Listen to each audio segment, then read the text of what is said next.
This is a system of industrialized torture on a scale that we've never seen before in all of human history. Life has existed on this planet for about 4 billion years, and modern humans for only the last 300,000. For nearly all that time, we've lived alongside other animals, as hunters, herders, and caretakers. But that chapter of coexistence ended 70 years ago when we humans invented factory farming. In this video essay, I will explain what factory farms are and how they took over the world. And I will explain why factory farms could be the greatest moral catastrophe in the history of this planet.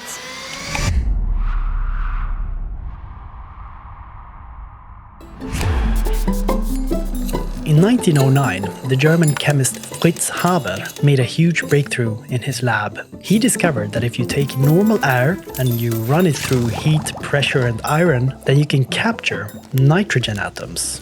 And nitrogen atoms are very special because they're a key ingredient in explosives like TNT and nitroglycerin.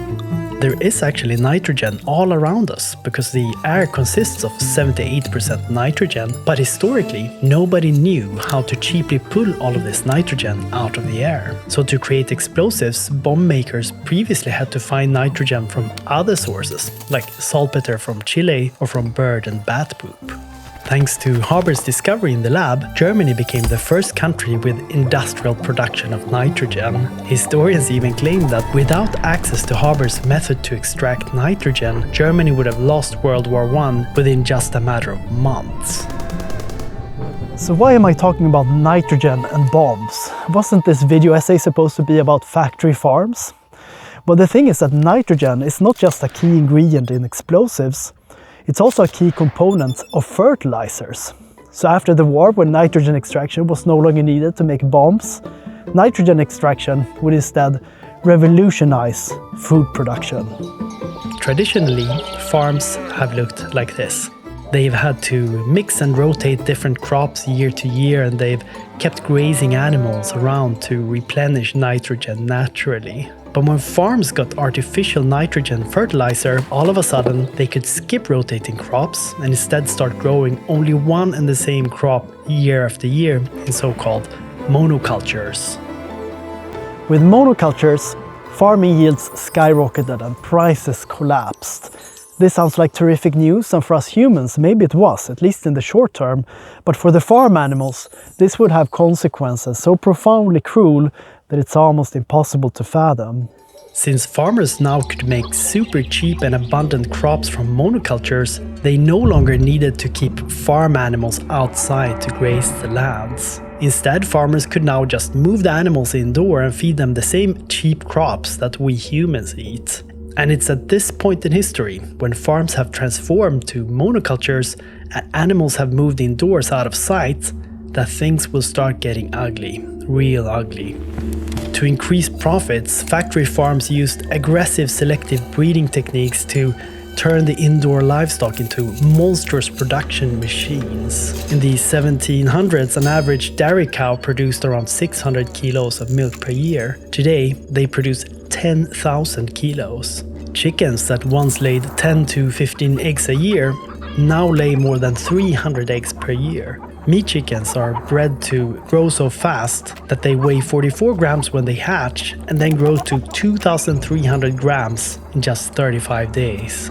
If a newborn human baby would grow at the same rate, it would weigh 177 kilos after 35 days.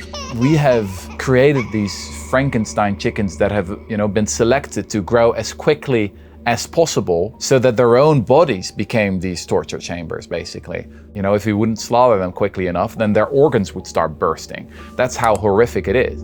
Not only did factory farms engineer the animals, to get as much product as possible from the animals for as little cost as possible, farms introduced nightmarish tools such as battery cages, gestation crates, gas chambers, teeth clipping, tail docking, the list goes on. And they also packed ever more animals in each building, creating conditions so extreme that factory farm animals need antibiotics just to survive. 2/3 of all antibiotics globally are used not for humans, but for farm animals. It is astonishing how little people know about how animals are actually being treated in factory farms. Ever since factory farms started spreading during the 20th century, farmers have resisted, but political decisions have made resistance futile. Both in the EU and the US, our tax money heavily subsidizes factory farms, and giant food corporations have been allowed to consolidate and dominate. Ultimately, farmers have been left with a choice: industrialize or die. Today, more than 90% of the meat we consume comes from factory farms. And we are 8.2 billion people on Earth, and every year we slaughter 80 billion land animals for food. That's almost 10 land animals per person every year. So over 2 years, we humans slaughter more land animals for food than the number of humans who have ever existed. Before we continue, I just want to say that these animated scenes from the lab and from the factory farm were created by Carla Nunez, who is a brilliant motion designer who recently started her own YouTube channel, KFX Animation, and her channel deserves way more viewers. Carla, do you want to explain what people will find if they go to your channel? Animated films that are not very long, about stories that I really like. It's also about the process behind them and how I make the animations. Will you make a behind the scenes video of how you made the giant baby who is waving a chicken in my video? Yeah. All right, do check out Carla's fantastic channel, KFX Animation. Now back to my video essay about factory farms. Throughout history, people have always believed that they are really civilized. If you look at the Romans, for example, they thought they were the summit of civilization. They had abolished, for example, child sacrifices. They really looked down on those barbarians who still did that. But then we look back on the Romans and we're like, well, hang on. You throw naked women before the lions? Like, that's not very civilized. And then the Middle Ages, they thought they were super civilized even though they burned witches at the stake. Today, in the 21st century, we also like to believe that we are super civilized. But perhaps the historians of the future will have a different opinion. Perhaps we are doing some things today that are just as morally abhorrent, but we are just blind to it.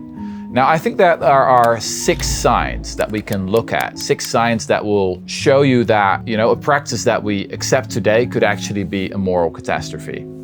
Now, the first sign is that people have basically been saying this for a long, long time. I think the way we treat animals is probably the best example here. It's not a new insight that you shouldn't abuse animals. There have been vegetarians throughout history, from Leonardo da Vinci to Mary Shelley. So many people already realize that it's not okay. So when a lot of people have been saying something for a long time, then it's time to start paying attention. Yeah, so the second thing we often see when something that's really abhorrent gets justified is the 3 N's. So there's a psychologist, Melanie Joy, who says that we often justify these things by saying they're normal because everyone does it, they're natural, it's like in our DNA, and it's also necessary, like we just gotta do it. So take slavery, for example, it's normal because like every civilization throughout history has done this. Maybe it's not pretty, but it's just like a fact of life. Some would say it's natural. Aristotle famously argued that, some people are just born as inferior beings, as enslaved people, and then necessary. A lot of people argued that if you would abolish the slave trade and slavery, then the economy would collapse. Now, a modern day equivalent to this is the way we treat animals. People argue that it is normal. Look, everyone around us does this, right? We're currently in a hotel here in Stockholm, and I was just at the breakfast this morning. There's a lot of meat there, right? And just like, oh, well, this is just normal. Some would also say it's natural. This is just who we are as a species, right? We are omnivores, like we eat meat. And then finally, people say it's necessary. I just can't do without us. As for normal, never have we humans eaten as much meat as factory farming allows us to do. Both in absolute numbers as well as per capita, meat consumption has gone up dramatically over the last century. And as for natural, even if it's biologically natural for humans to eat meat, there's nothing at all natural about factory farms or the animals we breed in them. And as for necessary, already in 2016, the largest organization of food and nutrition professionals in the world published a position paper stating that appropriately planned vegetarian diets, including total vegetarian or vegan diets, are healthful, nutritionally adequate, and may provide health benefits in the prevention and treatment of certain diseases. Well-planned vegetarian diets are appropriate for individuals during all stages of the life cycle, including pregnancy, lactation, infancy, childhood and adolescence, and for athletes. Eating meat the way we do today, it's not normal, it's not natural, and it's not necessary. It is just a choice we make. The third warning sign is that you start avoiding the most basic facts about a certain practice, that you don't want to hear about them, that you're like, la la la la la. If you just do a little bit of basic research here, you will discover that this is a system of industrialized torture on a scale that we've never seen before in all of human history.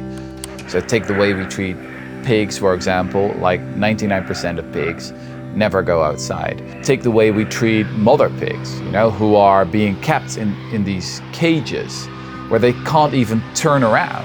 Or the simple fact, for example, that we gas all male chicks that can't lay eggs because they're male. Tens of millions of chicks, or even billions of chicks every year. People can just look it up on YouTube. Sometimes they're gassed, sometimes they go through the shredder. I encourage people to look it up right now. Maybe you can include it in the video. It's an utterly common practice. We've been doing that for many, many years now. And people don't know about it. In one super interesting American study, researchers asked people if they support a ban on factory farming, a ban on slaughterhouses, and a ban on animal farming. And all of these proposals received substantial support, which is very strange given that only 1% of Americans don't eat meat. The only reasonable explanation I can see for results like this is that the vast majority of people have never properly considered where their food even comes from. And I think that's another one of those warning signs. When something that is super common, like we consume a huge amount of meat from industrialized farms, around 95% of all meat we consume is from factory farms. And yeah, we just ignore the most basic facts about how that meat is being produced. That's a warning sign. The fourth warning sign is that opponents of a certain practice are ridiculed, and they're ridiculed a lot. So take the people who first argued in favor of women's rights. There was the famous book by Mary Wollstonecraft, A Vindication on the Rights of Women. People made so much fun of her in the British press at the time. They were like, oh, what's next? We're giving women's rights, like horses as well? Like, should horses also vote? Like, should horses be politicians? That was like the serious arguments that people were using against it. We can also see it in the way we treat a lot of animal rights activists today. It's easy to make fun of them, and I will admit that some of them sometimes behave as idiots. Sometimes it's also just our own conscience getting triggered here. Vegetarians are the enemy of everything good and decent in the human spirit. Making fun of these people helps us to, keep a distance between us and them, because they just threaten our own identity.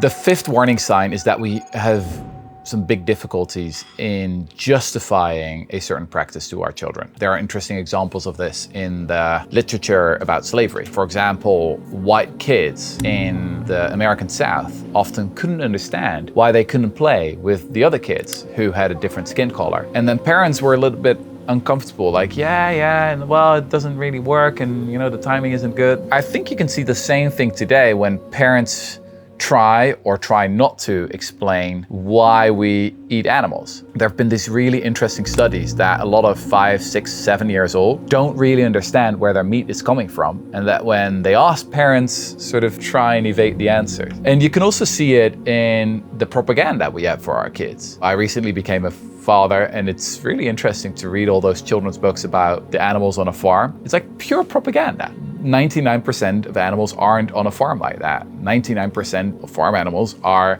in industrialized systems where they never see the sun and hardly get to express any of their natural behaviors. But we keep telling our kids a fairy tale. That's one of those warning signs, is if we start lying to our kids, well, something is off. I think the final warning sign is that you start to realize that future generations or future historians may be horrified by what we're currently doing. It's obviously difficult to predict what the historians of the future will say about us, but I think there is a way to find out, because there is a natural logic to the moral progress we've made in the last 2 centuries. Take the abolitionists, right? Once you start expanding the moral circle and start caring about people who are currently enslaved and start advocating against the slave trade and slavery, after you've achieved that, it makes sense to take the next step. And that's exactly what happened. A lot of the first suffragettes who fought for women's right to vote, they were initially active in the abolitionist movement. But then out of the women's right movement grew the children's rights movement, and then the union movement, the workers' right movement, and then the civil rights movement, and the LGBT movement, and then the animal rights movement. Once you start expanding the moral circle, it makes sense to take that next step. It is not a surprise to me that many of the first abolitionists also cared deeply about animal rights. So Benjamin Lay, who was the very first abolitionist in the United States, who really made the case that we gotta totally abolish the institution of slavery itself, he was probably also the first vegan in the US. That's not a coincidence to me. William Wilberforce, one of the most famous British abolitionists who got that law through Parliament in 1807, abolishing the slave trade. He was also the founder of the first animal rights organization in the West, the Royal Society for the Prevention of Cruelty Towards Animals. Again, this is not a coincidence. And I think we can extend the logic of the great movements of the past. The fight for animal rights is a very logical extension of the great movements that came before us. Many of my essays on this channel deal with complex moral questions, inequality, ownership, taxes, but in comparison, factory farming is not that complicated. Factory farming causes unimaginable suffering on a scale that this planet has never seen before, and no benefit we get from it can outweigh that harm. It's a simple moral equation. Factory farming needs to end. And the great news is that we don't need factory farms. If factory farms disappear today, the remaining food system would already produce enough to feed everybody and plenty more. Research led by Joseph Poor at the University of Oxford shows that the production of animal products uses 83% of the world's farmland but provides only 18% of the calories we eat. Shifting from current diets to diets that exclude animal products can reduce agricultural land use by 76%, which is an area corresponding to the size of the USA, China, Australia and the EU combined. Feeding animals plants that humans could eat directly is one of the most wasteful systems ever invented. For every 100 grams of protein fed to a chicken factory farm, we get 40 grams in chicken protein. From an egg factory, we get 35 grams of egg. From a pork factory, we get 10 grams of pork. And from a beef factory, we get only 5 grams of beef. It's not just unimaginable suffering that goes on inside each of these factory farms, it's also a mindless waste of resources. Why then is the factory farming sector still growing globally? Well, one reason of course is lobbying. The factory farm lobby has been extremely effective, probably more effective than the big oil, tobacco and tech lobby, yet far less notorious. The factory farm lobby often relies on what psychologists call the illusory truth effect. Repeat something enough times and people start believing it. The factory farm industry floods us with cheerful images of happy farms, and at the same time they push for anti-whistleblower laws that ban undercover filming or photography inside factory farms. This is all designed to make us not even think about what's really going on. I personally went vegan a couple of years ago. And I'm not saying that you have to do the same, you can eat whatever you want, but I am saying this: we should all stop buying products from factory farms. Period. My name is Andres Acevedo and this is The Market Exit. So my video essays take a lot of time to make, and the only way for me to make them is through support from viewers like you. So if you want to help me keep making independent video essays, please consider supporting my work at patreon.com/themarketexit. On Patreon, I share some behind-the-scenes updates, and on my Patreon, we also have a reading circle where we read and discuss interesting books. And this month, we're reading this book, Slow Productivity by Cal Newport. And to everyone who are already supporting me, thank you so much. So I've wanted to make a video essay about factory farming for a very long time, and I decided to finally do it when I read this Swedish book about animal factories. And if you can read Swedish, I do recommend that you read this book, Djurfabrikerna by Camilla Bergvall. For this video essay, I also relied heavily on Philip Limbury's book, Farmageddon, The True Cost of Cheap Meat, which is where I first learned about this weird connection between the military industry and modern farming. And of course, the backbone of this video essay was the interview that that I did with Rutger Bregman last year, and the arguments he are making in this video are drawn from his book Moral Ambition, which I have a completely different video essay about. Alright, I think that's it. Thank you for watching. Bye bye.